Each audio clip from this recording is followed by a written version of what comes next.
Tell me a little bit about the lawsuit that you have filed against them. It's a lawsuit asking for the right of those girls to bring them the justice, asking for the apology, responsibility, and the consequences. I am not carrying a gun. I am adopting the wise and the right approach through the legal system.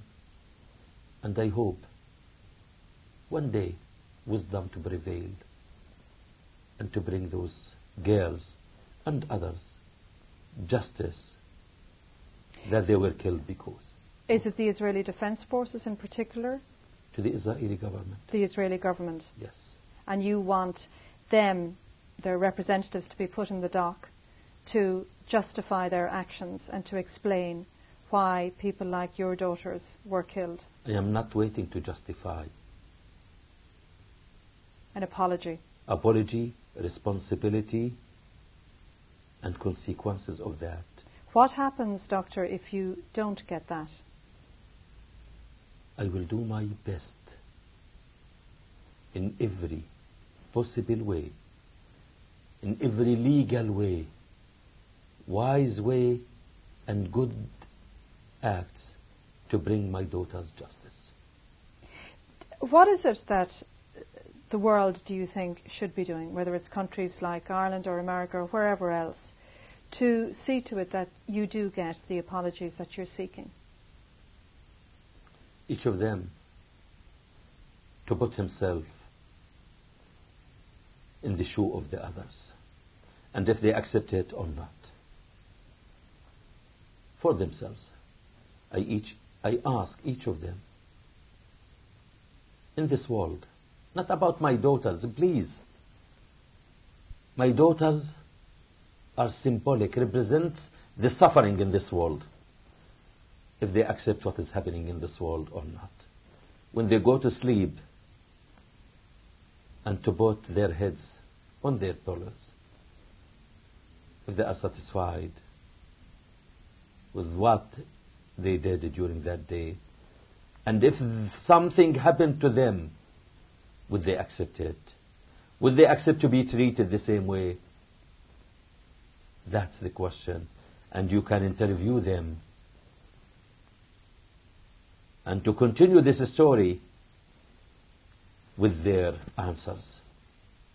And you had Israeli friends in Israel because you used to work as a physician in Israeli hospitals. You were working in a medical center just before your daughters died. So you have Israeli friends.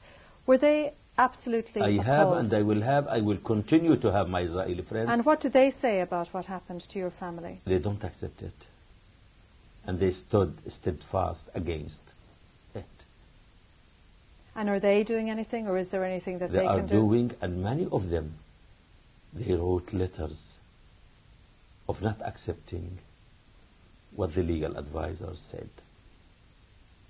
This was the legal advisors of the Israeli Defense Forces, yes. Of course, which was what they put so cruelly, that the girls were collateral damage. That was 2 years ago. Yes. You have moved out of the Gaza Strip. You continued to, with your plans to move to Toronto in Canada. What has your life been like, Doctor, over these past 2 years? The same life, with my children. I'm practicing my work. My children, they are happy there. Continuing my contact and my visits to Gaza as used. But more determination, more efforts, more responsibility than before. I don't want to be in Gaza paralyzed, doing nothing, but from outside. So what are you doing now in Toronto? I am professor at the University of Toronto and teaching there global health. I wrote my book. I helped to establish the foundation in memory of my daughters. I have my children. And that's what I'm doing. And do you hope from Toronto to continue to be able to help your own people back in the Gaza Strip to the point that maybe there It's will not be to the hope. kind of independence. I am helping, not to hope. I am helping. I am practicing it on daily basis, and I will continue to practice it and to do my best to help everyone, everywhere I can help. And is it, life in Toronto must be just so incredibly different to what it was like in the Gaza Strip. Here is a country, it's a peaceful country, it's a prosperous country. How different is it from your old life in Gaza? For me, it's not different. I used to travel all over the world, and I can say to you, it's not where are you, it's who are you. The life for my children, they are happy there, but their happiness is incomplete because their people are in their minds. And when they speak at the schools, they compare always the life in Gaza with the life in Canada. Which life, though, would they want to continue living? Do they desire to go back to the Gaza Strip? They are asking me. Last year we were there in summer, and every year I will take them. It's their roots. I can say. It's the grave of their mother, their grandmother, their sisters, their people there. No one can take them or take Gaza from them. Do you have hope, Doctor, that there will be peace eventually between the Israelis and the Palestinians, and that your people in the Gaza Strip and the West Bank and East Jerusalem will be able to live peaceful, prosperous lives with the same sorts of opportunities that their Israeli neighbours have just up the road from them? Of course, I am hopeful, because hope is life. As long as we are living, we must have that hope. How do you actually continue to have that hope? From my medical practice, my life, my faith helped me to have hope.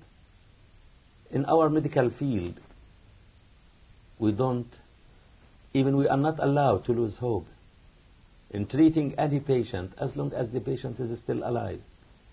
Even if there is no treatment today, we are working to find the treatment tomorrow. And that's what is happening in this world. Hope is there. But for this hope to be achieved, we must have faith in it and to act. Not to hope while are we sitting here. We must go outside and work and translate this hope into action and the reality. And that's what is needed from everyone, from the world, the international community, to be honest with themselves, to give the Palestinians their freedom, to help the Palestinians to get their freedom of having an independent state, and to help the Israelis to be freed from their fear, greed, and arrogance. That's what is important. Fear, greed, and arrogance. Yes, this is killing to everyone. I understand the fear within the Israelis. Arrogance. We must, arrogant about whom? To be arrogant towards my human fellow. At the end, Palestinians and Israelis, they have to find the way. I can say to you, there is no way just to live and share, and that the safety, security, dignity, and the future of the Israelis is linked to safety, security of the Palestinians. It is not dependent on the Palestinians, and that we have. What can we do after a few years? Why not to do it today?